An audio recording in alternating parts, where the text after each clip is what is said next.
And so I know I bring these teachings with me. I know I bring you with me in my heart and on the road.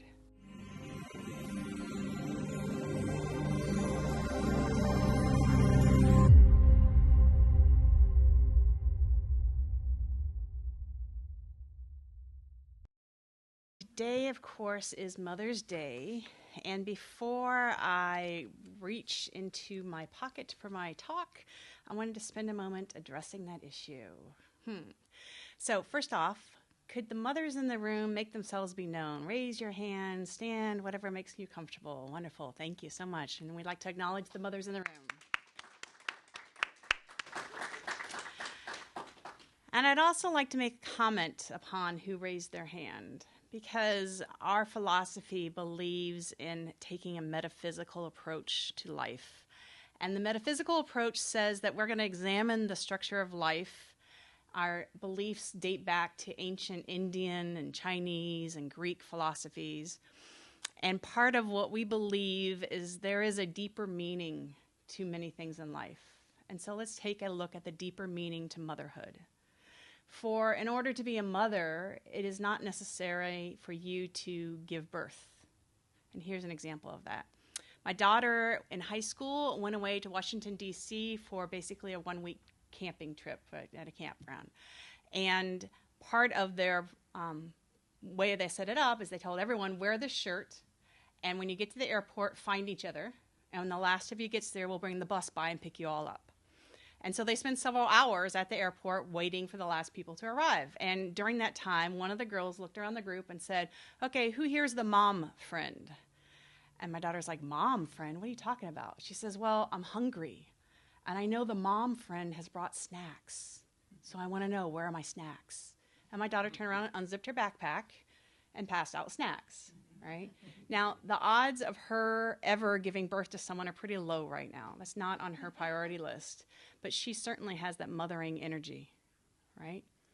And the mother figure is not just about giving birth. The mother figure is about nurturing.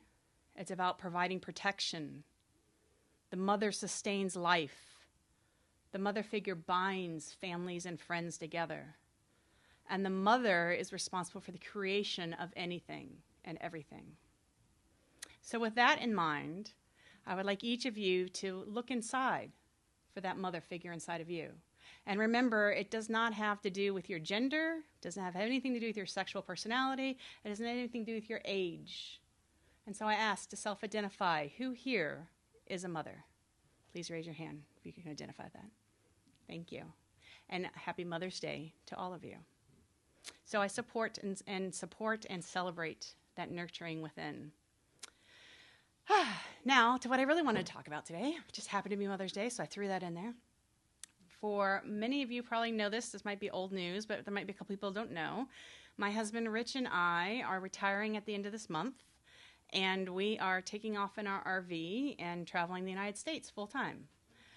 And so I asked to be able to speak this Sunday to impart some last words of hopefully wisdom and to touch base with this community in a meaningful way in front of the podium, in front of everybody for probably one last time, or last time for a long time. And I'm hoping to not channel too much of Rebecca and stay away from the tears, but we'll see. What comes, comes. We actually had this first thought probably 15 years ago, as my parents traveled about 6 months out of the year, and my husband and I just loved the idea. And over the years, that love of the idea has transformed into actions, and those actions eventually came to a date. I think probably 7 years ago, we just said, May 2025. That's it. That's when we're stopping all this work stuff. And then we started giving away our things and downsizing and researching. Ended up selling our house a little over a year ago to move into our RV full time because we were like, let's make sure we really can live in a little tiny space. And that's going well, in case you're wondering. We do very much enjoy it. But we're definitely looking to go down the road. And we're doing this travel with clarity and confidence. Like, this is something we have spent a lot of time thinking about, picturing, making plans for, and executing those plans. And I think that is, to me, the secret to success in life, right? That we have to have a balancing act between what's the present right here, right now, and what do I want my future to look like. And that's where we are, that we're to the point where like, oh my gosh, I can't believe it's actually coming true. All these years of thinking about it.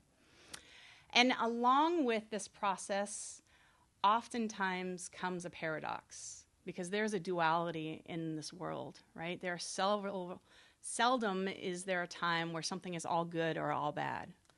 And so as we are nearing this, part of us is overjoyed and can't wait for that day to come, and part of us has a little bit of sadness because we're going to miss the people here in Florida and my family and my friends and all of you.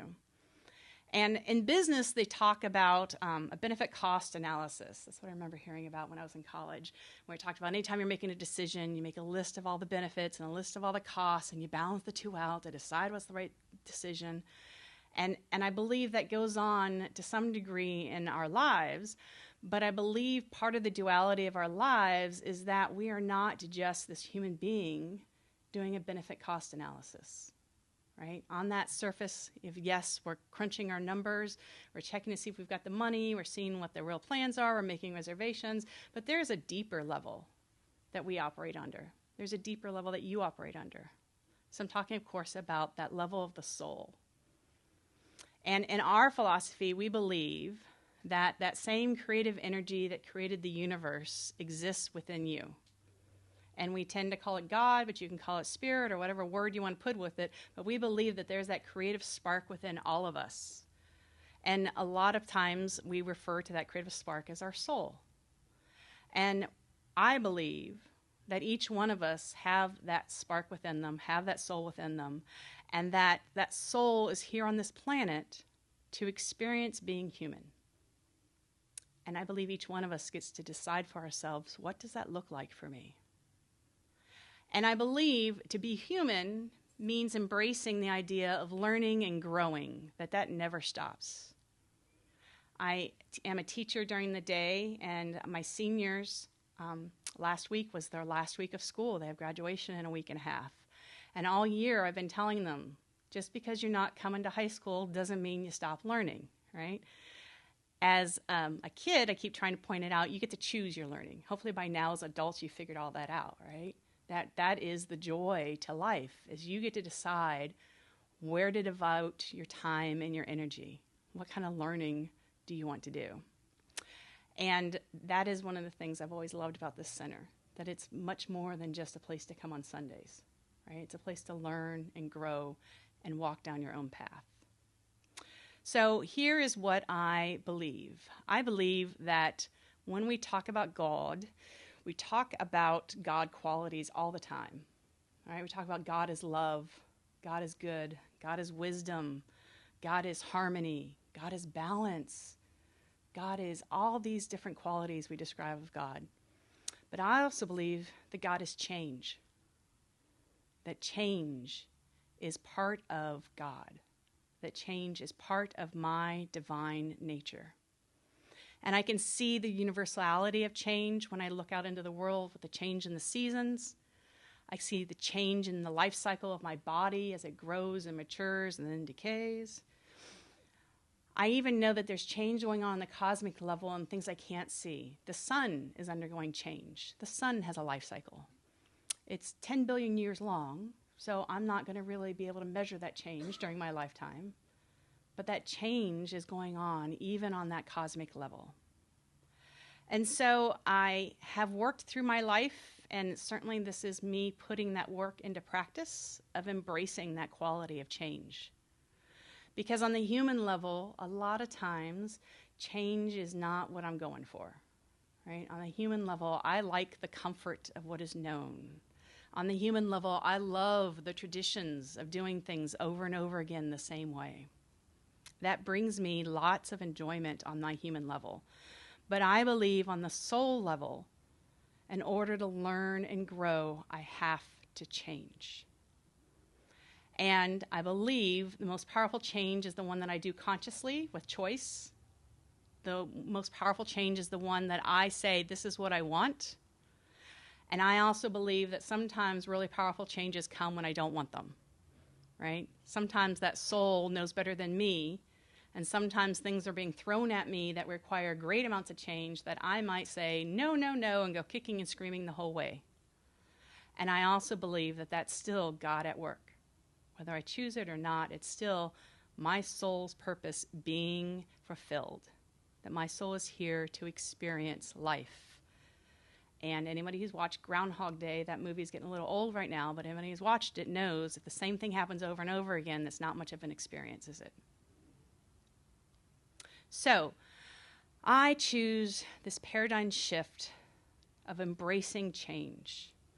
I choose over the past 2 years of letting go of a household full of stuff. I choose to let go of the house itself that I lived in and raised my child in for 20 years. I choose to let go of seeing in person these beautiful smiling faces. And I know that this is what my soul desires. And I also know that doesn't mean I have to be happy about it in all ways at all times, right? That there is the ability to have both be true at the same time. In my math class, I talk about being mutually exclusive. We were talking about probability, and we talked about if you're figuring out the probability that someone is a sophomore versus someone is a senior, those are mutually exclusive. You cannot be a sophomore and a senior at the same time. You got to pick one. But in life, there's not many things that are mutually exclusive. And so I also embrace the paradox of I can be super, super excited and really, really looking forward to my future. And I can be sad that they are both possible. Oh, here it comes. I knew it. So I wanted this time to be able to address the fact that I am both happy and sad. And I know that I have learned so very much in this room and other rooms like it, and I know the saying, wherever I go, I bring myself, is true for me. And so I know I bring these teachings with me. I know I bring you with me in my heart and on the road. And I do plan on keeping in touch. I plan on having like a little paragraph or two in the newsletters to just let you know where things are and how things are going. And I plan on visiting other centers and being able to compare and tell how they're doing it wrong in my head because we're so much better. So just know, a little judgment's still happening. And know that you are all in my heart and with me. And so thank you so much for your presence. Namaste.